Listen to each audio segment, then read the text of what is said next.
In the spirit of reconciliation, I acknowledge the traditional custodians of country throughout Australia and their connections to land, sea and community. I pay my respects to their elders, past and present, and extend that respect to all Aboriginal and Torres Strait Island peoples today. Welcome to Totally Lit, the podcast celebrating reading, writing and creating literature. I'm your host, Ky Garvey. Thank you for listening. Matt Rogers, welcome to Totally Lit. Thanks, Ky. Thanks for having me. I'd love to hear about your latest book. Do you want to share a little bit about it with me?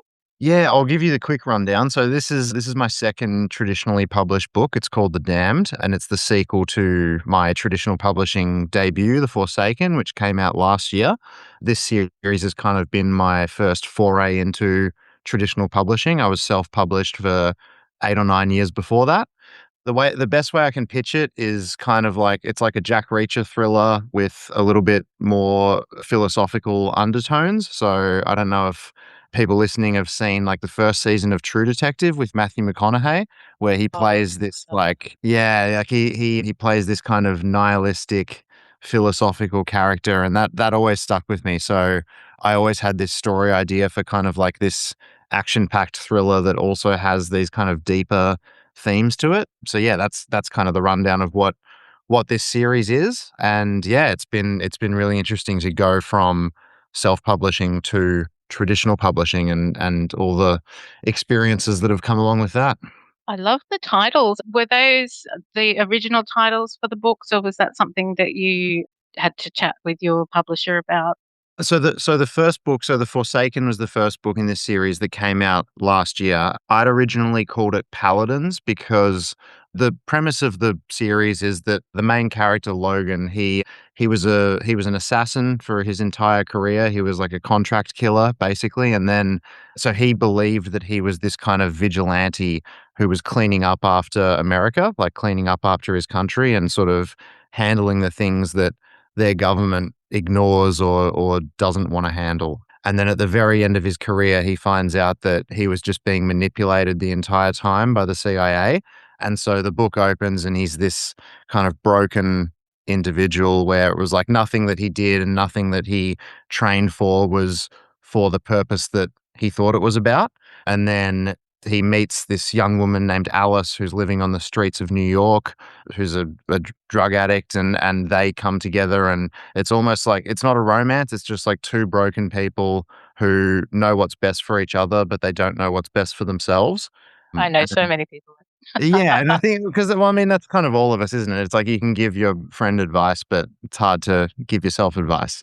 So yeah, that was kind of the core of the series. But yeah, so it was originally called Paladins because he thought my idea was like he thought he was this kind of like noble warrior who was doing everything for the right reason, and then it turns out that he wasn't doing that at all, and people were just kind of taking advantage of him. And I think the publisher thought that was a bit too like medieval, or they were, it's not really like a modern thriller. So I think I actually came up with the Forsaken because it was kind of like Logan and Alice, these two people who have kind of lost their way and lost their reason for living, and then they sort of both help each other find their purpose for moving forward. So yeah, landed on The Forsaken, and then this book coming out soon is The Damned, which is the same kind of theme, like redemption and all those kind of themes. Sounds like if they were forsaken in one and they're damned in the next, they're not having much luck. They're not having much fun, but that's kind of that's kind of the point of thrillers, is that you got to throw them into the deep end. But it's they at the end of The Forsaken, without spoiling too much, they kind of find their reason. They both find their reason for going on, and then The Damned is more about their enemies in this book and people who have maybe kind of felt like they've been cursed since childhood and they've just been damned to their fate. So yeah, I don't know. There's a lot to unpack in these books, which I love to do because people usually think that action thrillers don't go that deep. But yeah, it's been fun to explore. And is there more in this? Will there be more in the series? Yeah, so this is a 3-book series. So there's one more, at least one more coming, which will probably be next year. So like the traditional publishing schedule is one a year. So yeah, I'm not sure on the title for the third one, but we're working on it. I want it to be the redemption. It would Be work. amazing, wouldn't it be So wonderful? I was actually funny that you say that because this could probably be an exclusive because I was thinking The Redeemed, but and it'll probably actually end up being that. So yeah, if it Heard is, it here, then folks. you've heard it here first. I would love to chat to you about your experience now being traditionally published, because Yeah. you've had quite a solid career in the self-publishing world as well. So you've been writing since you were 18, Yeah. and you have a really strong back catalogue. I did just look at how many it was.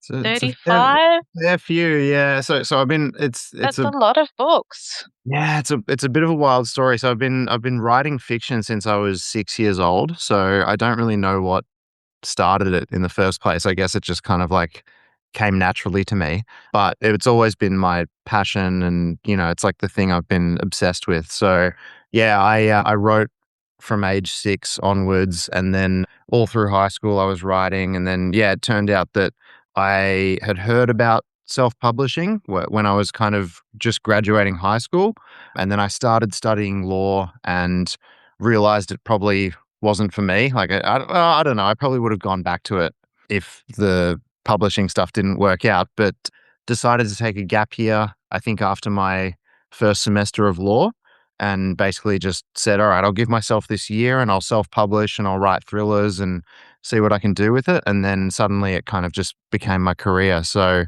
yeah, I've been a full-time writer since I was 18, which is pretty wild. That's an achievement, because it's difficult to put your work out into the world and then figure out how you're actually making an income from it. And for some people, it works. For others, it doesn't. I think it takes a bit of perseverance and figuring out the industry as well, like in Yeah, terms yeah, definitely. finding I guess, the platforms and the distribution and all that sort of stuff. So, did you just give yourself a crash course? What was the process like in terms of figuring all of that out? I've thought about that a fair bit actually in hindsight because I think it was sort of a perfect storm where like I was young enough and naive enough to just think, oh, let's try this, let's go for it. And worst case, it doesn't work, and I'll go back to uni.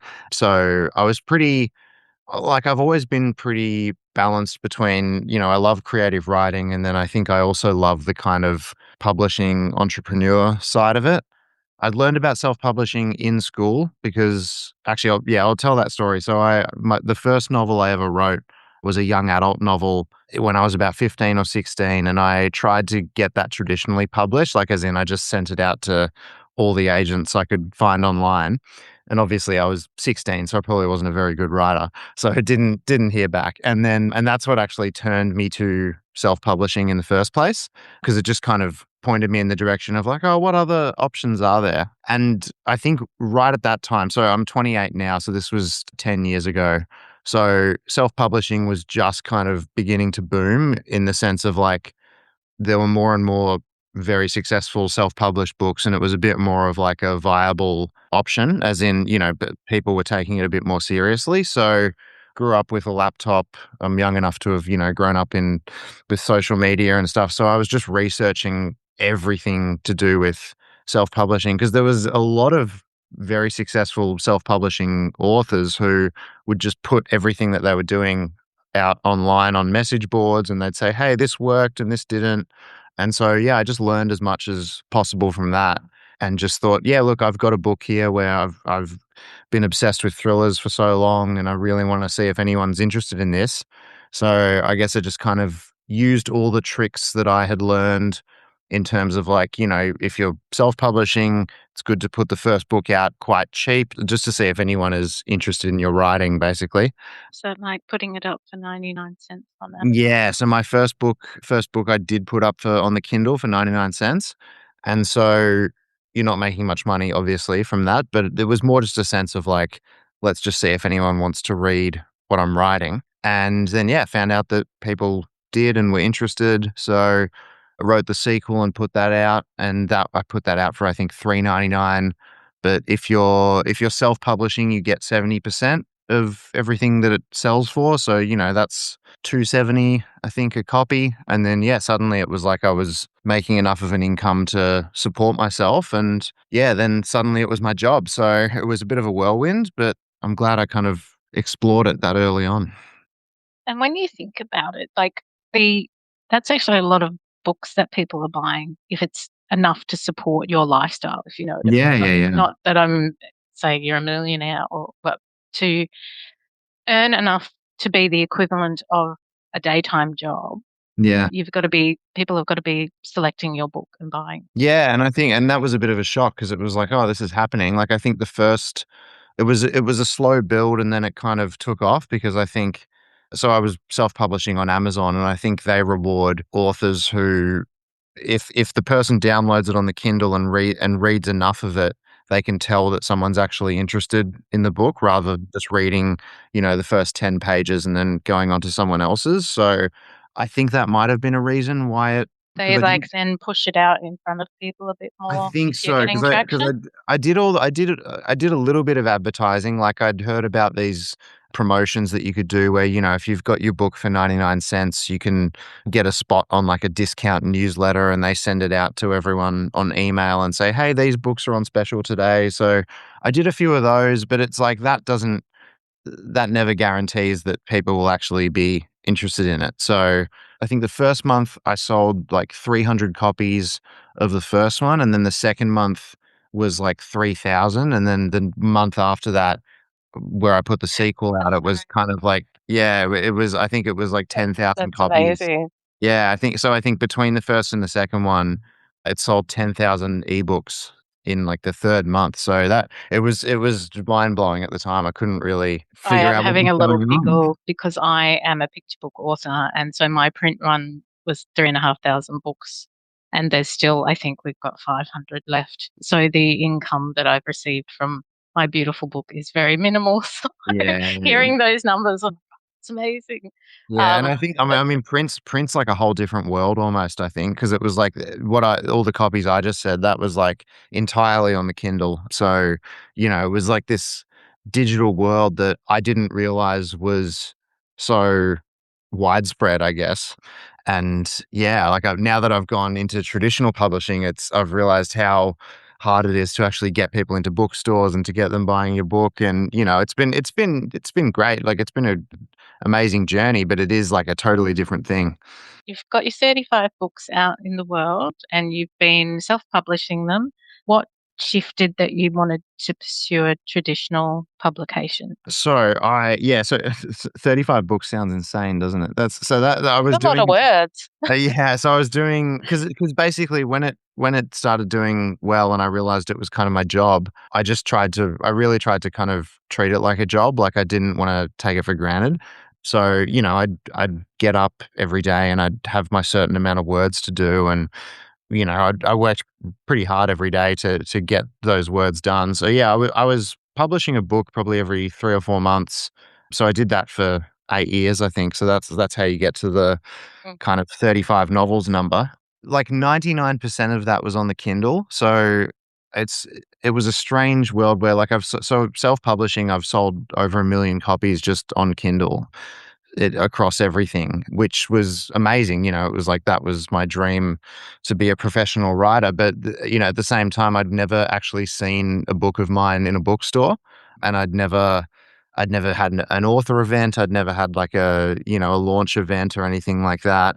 So it was kind of like this entire world that I felt I was kind of missing out on, All and that so is that super fun. yeah, and it It's was really and it fun. was and so, yeah, the Forsaken last year was my traditional publishing debut. So the way that came about is that I just had this story idea about what I said before about the Logan who was deceived his entire career, and it was a bit of like a heavier themes and more complicated than the stuff I was self-publishing.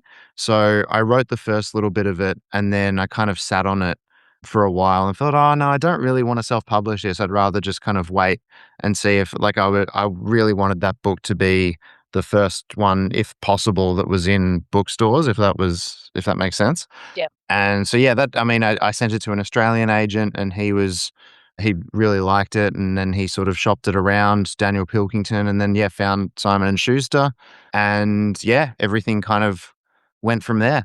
it was just it's like I'd always felt like something was missing. All my sales were kind of just like numbers on a screen, like it's selling this many Kindle copies per day. And so, yeah, last year when it first launched, just going around to all the different bookstores and seeing it in the flesh was pretty special. Holding your first book in your hand is pretty amazing too. Yeah, That yeah, even the first time I had a piece that was typeset professionally, it's like that's the most beautiful thing I've ever seen. I know, It's that's just amazing. So when was that? When was your first, like, publishing experience?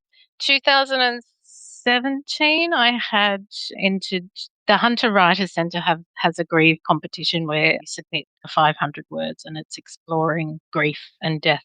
Yeah, And my piece came third, which was very exciting for my first entry into anything ever. amazing. And then they send you the typeset document and just ask you to check that. And then they release an anthology every year. And so that was my very first piece. And then in 2023, my first picture book has come out. So they're not 35 books, but to me, getting published almost seemed like an impossible feat. So Oh, I was absolutely, like, okay, absolutely. I've got some things happening, and now the goal is just to keep growing. And I have thought about there's some works that I've got that aren't quite right for traditional publishing Mhm. that I've sort of thought about maybe doing myself self-published, but they're not quite because they're picture books. They're not quite right to just be digital.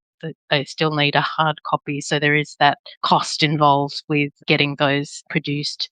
So that's a bit of a limitation. But traditional publishing is also amazing when it happens. But it's Yeah, just yeah. so much harder to get into the market to begin with. Was there any loss of control that you felt, or how was the experience in terms of you could control exactly how your books were in the world, whereas now you're sharing it with a publisher? How did that go?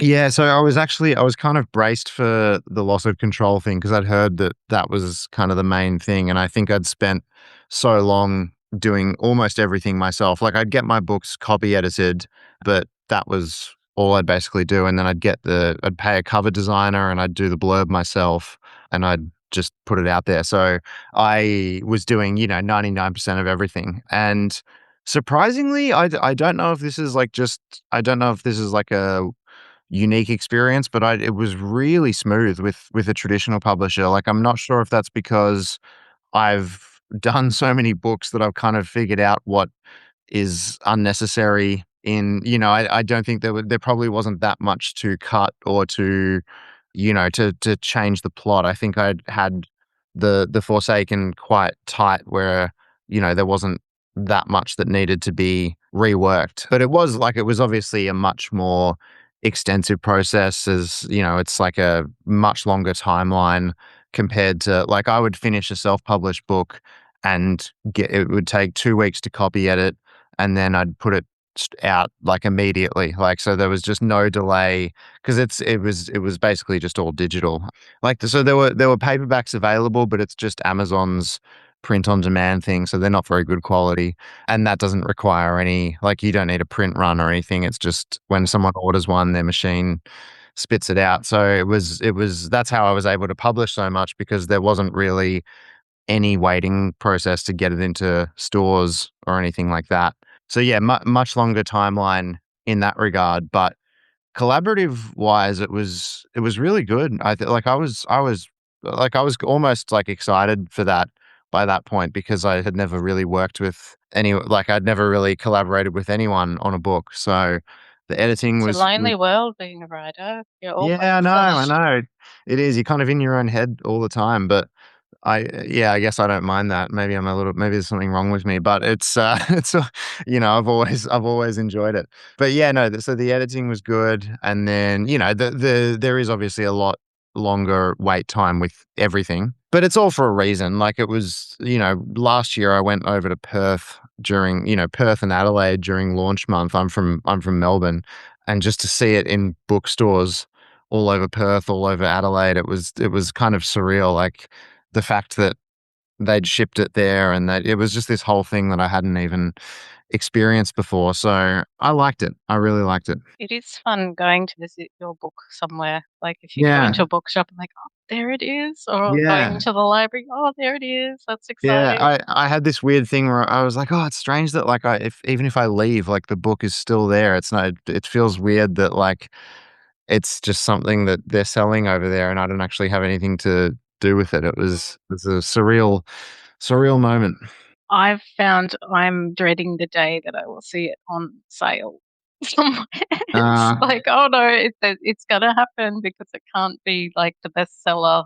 yeah, yeah, Not yeah. that not that my book's ever been a bestseller, but, yeah, that when you're an author, you've got all this wonderful time where your book is brand new and everybody's excited about it, Yeah. and then there's a time where it's nobody is quite as excited anymore.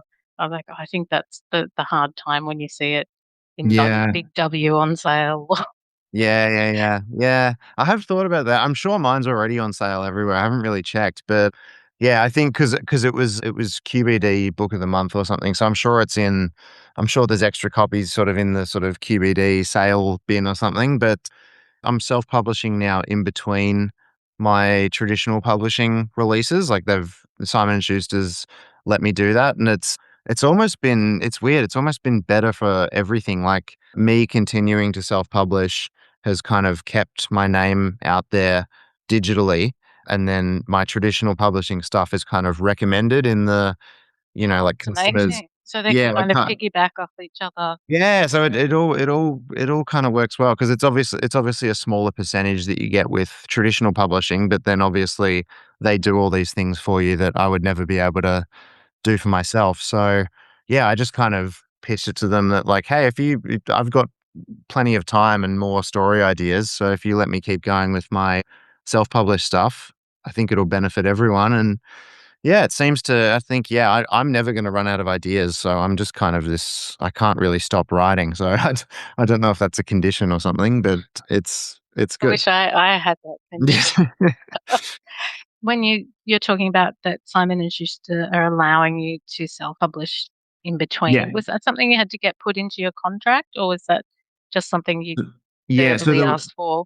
Well, the way because it was the way that worked is it was just like a standard contract when I first signed it for like a 3-book deal, but it was like in the contract, it's like I can't do anything that competes with as in Yep. like I can't put anything out that competes, which I think that's just in there because it's like I obviously can't just go and sign a deal with Penguin the same time that I sign it, I think that's kind of standard fare, but then I'm quite a fast writer generally. So I'd already finished the second book in the series. I kind of just said, "Oh, would you mind if I'm not starting anything new self-publishing wise. I'm just kind of continuing a series that I've done before." And they said, "Oh, yeah." So they were. So I've found Simon and Schuster's quite up to speed with like the way the publishing industry is changing Yeah. in certain ways. Like, as in, I think they realized, like, oh, that's actually not gonna, if he's putting his self published stuff out in between, that's not gonna compete. That's actually, if anything, gonna help everyone.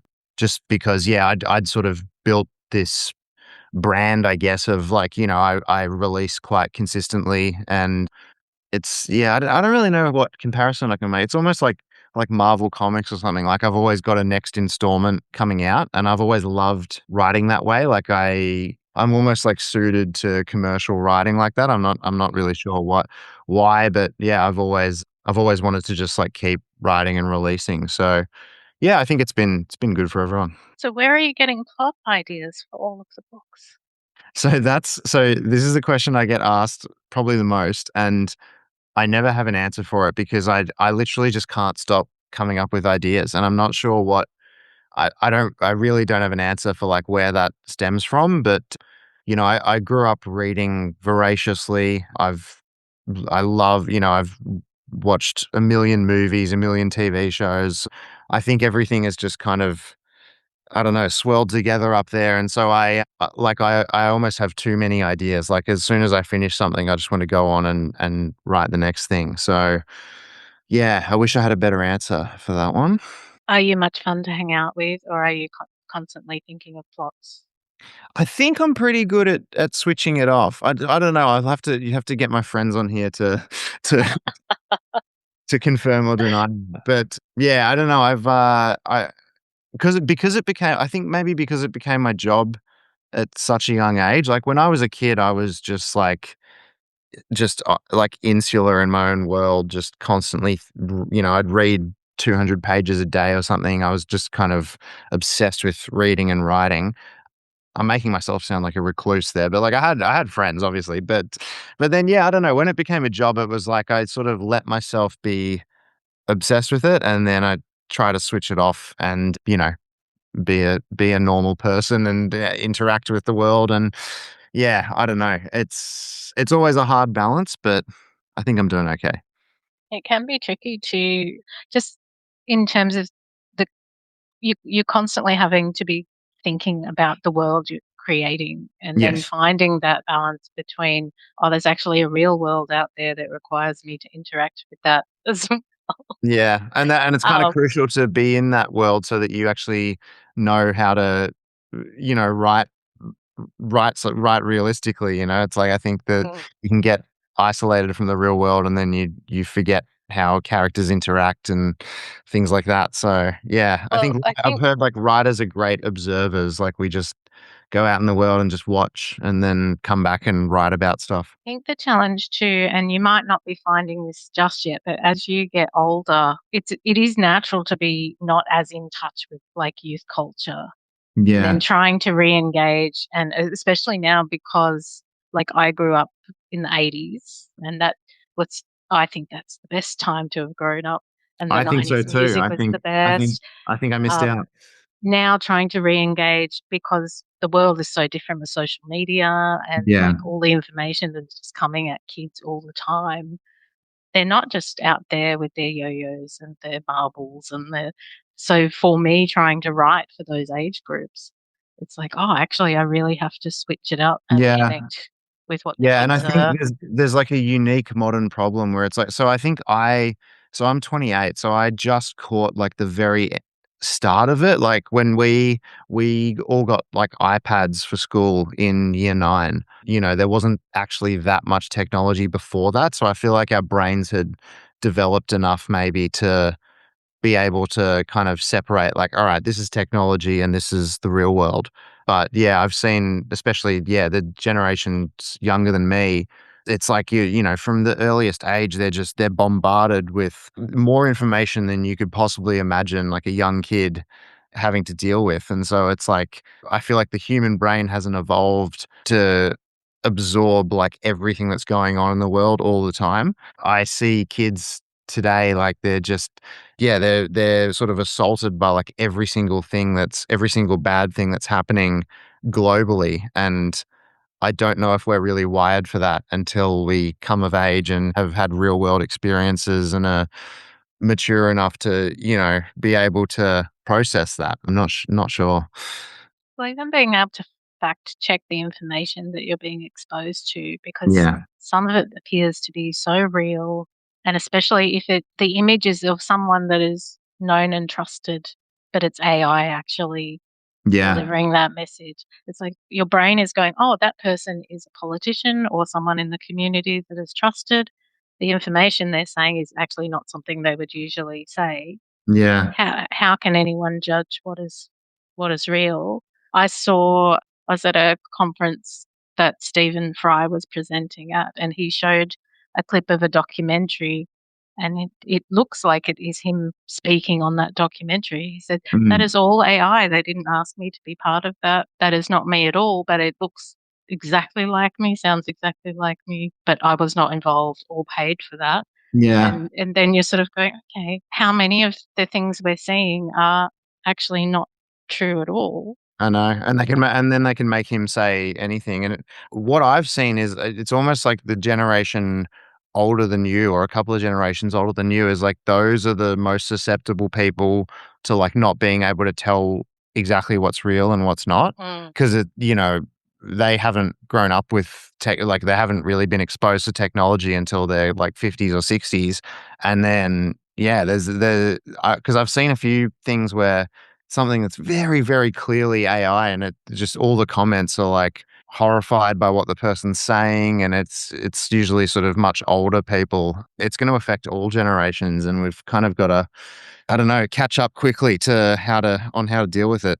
Like, I've had a pretty bad experience with AI in terms of because I've experimented in terms of like, "Oh, can this do it as good as a writer?" And I've tested it out, and it's maybe because I write for a living and I'm writing all the time, but everything that I've tried to get it to produce is just like it's just so bland, and like I can just easily tell that a computer wrote it.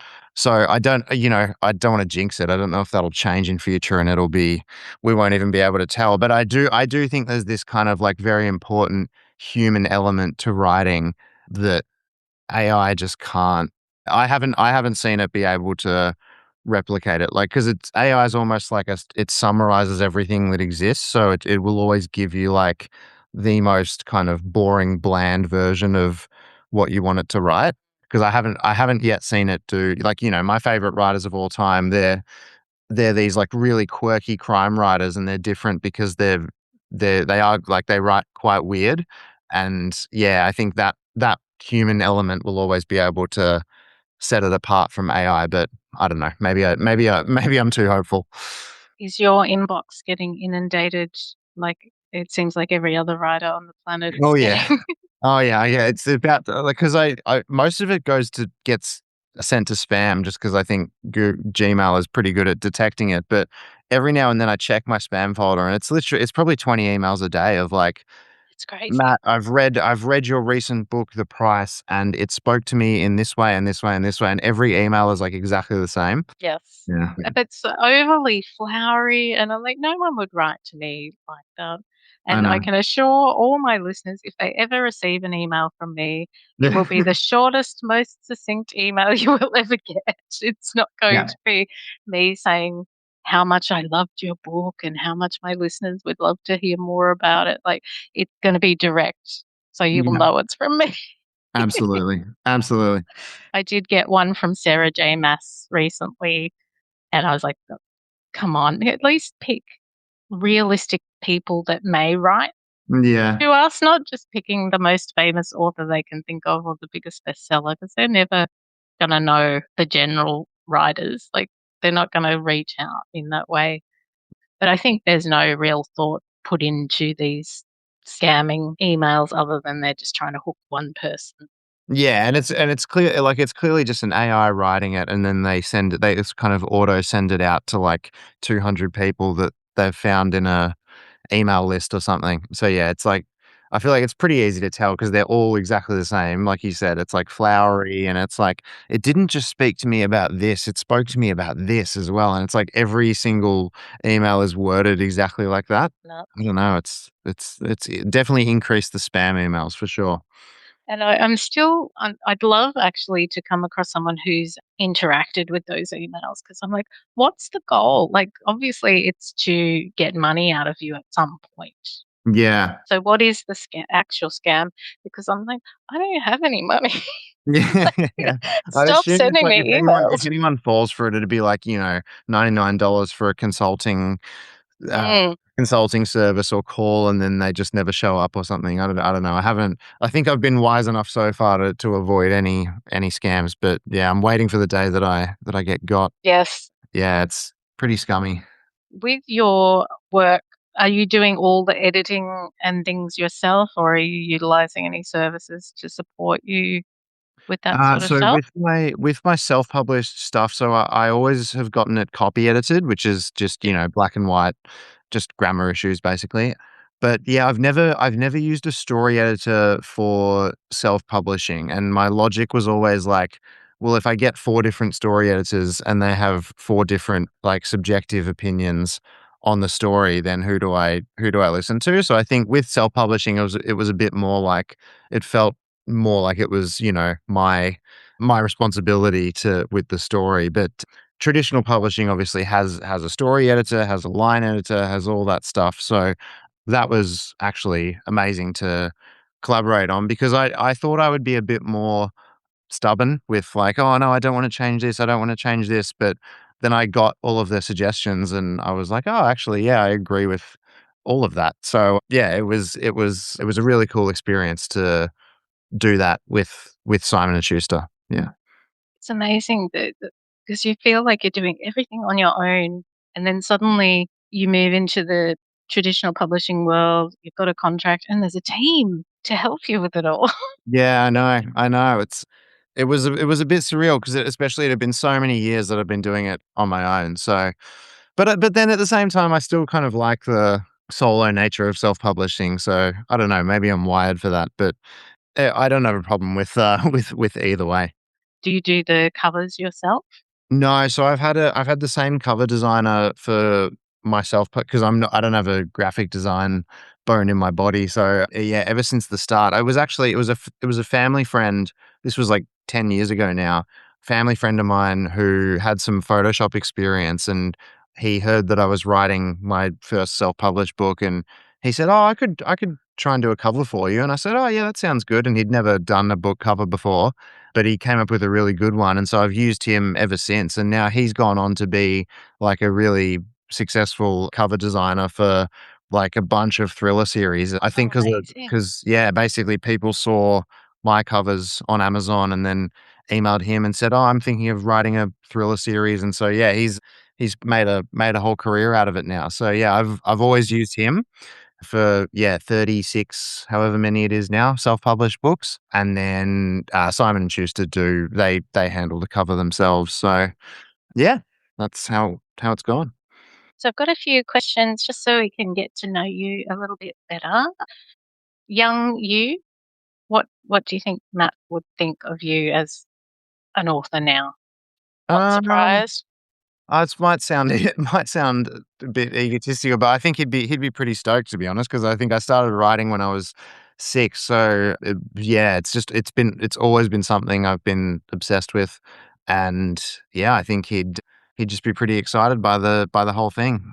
And for authors that are aspiring and they're either thinking of they've got their first book, they wanna try and get it self-published themselves or Yeah. submit to an agent potentially, what sort of advice have you got for them? So this is I've had this question a few times before, and I heard this statistic a few years ago, and I always use it, which is that I think the official stat is that 2% of writers will finish their first draft of anything. So they're like, as in their first draft of their first novel, play, children's book, anything. It's the tiniest fraction that actually like see it through to completion. So I'd say if you're in that stage of the process, like, don't worry about publisher, don't worry about editing, don't worry about agents, don't even think about that until you have the first draft down, because just doing that is like such a massive achievement, even if it doesn't get published. We have all this resistance against finishing something creative. So, you know, it's a monumental thing to actually finish something, and then that's when you can dig into the, you know, perfecting it with different drafts and finding an agent, but I'd assume that, yeah, the majority of people who are probably listening are trying to get something finished. And if you've already done that, then that's amazing. And I think I don't know what my advice would be. More just, you know, just swing for the fences, I guess, and just go for it. Just try and, you know, send it to everyone you can possibly think of. But yeah, that's what I'd say. Now, I haven't asked this question in a while, but I'm gonna put it back into rotation because you were mentioning that you had a lot of authors that you admire. If you're having a party at your place, who would you invite over? So my favorite crime author. So I write crime thrillers. So my favorite crime author of all time is Don Winslow. Not ma More people have heard of him now. I think he's become a bit more mainstream, but he wasn't that well known for a while. He is like a master of his craft. I don't know how he does it. He just has like perfect prose. He tackles like really, really deep issues, and he writes these kind of like 800-page books that are these sweeping epics. And he's like kind of the writer that I've studied the most and have tried to really unpack like why he's so good at what he does. So yeah, he's definitely probably he's probably the only person on the list, to be honest. Yeah, he's Just for my you and him and about writing. and there's a this is much more niche, but there's a American author, crime author called Jordan Harper, who's not well known at all, but he's a noir author, and I think he's again another master. Like I read his sentences and I just can't. figure out how someone even came up with them. They're so good. So those two, and that's probably it. It'd have to be a small dinner. It could sounds like an interesting night, though. Sometimes you just need those small parties where you can really get into the nuts and bolts and have a The good wine chat. flowing and the Yeah. yeah, absolutely. Now, I'd love it, and I haven't really warned you in any way that I'm gonna ask this question, but what is the one thing about you that, your readers and my listeners might find surprising about you? Probably I don't know, probably just I'm actually quite social. Like, I think that might be because I think a lot of people assume that because I've written 36 novels, I'm trapped in my room and, never leave the house. But actually, yeah, actually, that would be it. It would be that I don't actually spend that much of the day writing. Like, I have my set word count for the day, which will be probably 2,000 words, something like that. And I just really try to focus hard and get that done in maybe like 3 or 4 hours, and then I really try to, like, make myself be off the clock after that 'cause I learned early on that consistency is kind of what leads to all of these books over the long run. So I'm never writing, like, I'm never writing 8, 9 hours a day. I don't even know if I don't even know if you can write fiction for 8 hours straight. Like, I just don't know if I've never been able to do it. I don't know if anyone else has, but yeah, that's probably it. It's that, yeah, I have written a lot of books, but I don't spend that much time writing, and I am, yeah, social enough to hang out with my friends. So yeah. It's amazing. So what is on the horizon for you now? You've got the next book coming out. You've got the other self-published ones bubbling away as well. Yeah. Where are you steering your career next? Well, that's basically I think that's the blueprint for me is just, yeah, the one traditional publishing release a year and then doing my self-publishing stuff in between, and that just keeps me kind of busy year round. And yeah, anything that results from the traditional publishing stuff will be great. But yeah, I'm not too fussed about, movie deals or anything like that. Like, if it happens, it happens. But yeah, I just love writing. So I'm just going to Have keep, to yeah. manifest. Sorry. Netflix, we're manifesting Netflix for you. Well, Ah, thank you. I'm doing my best. But yeah, so I'll just keep writing and we'll see where it takes me. good quality books are being turned into movies and TV series, so Yeah, yeah, yeah. that would We'll be we'll, exciting. fingers crossed, we'll see. Thank you so much for joining me, Matt. It's been great to hear about your career and your books. And thank you for sharing your writing journey with my listeners. No problems. Thank you so much for having me. This was great. Thank you for listening to Totally Lit, and don't forget to go out into the world to read, write, create, ignite.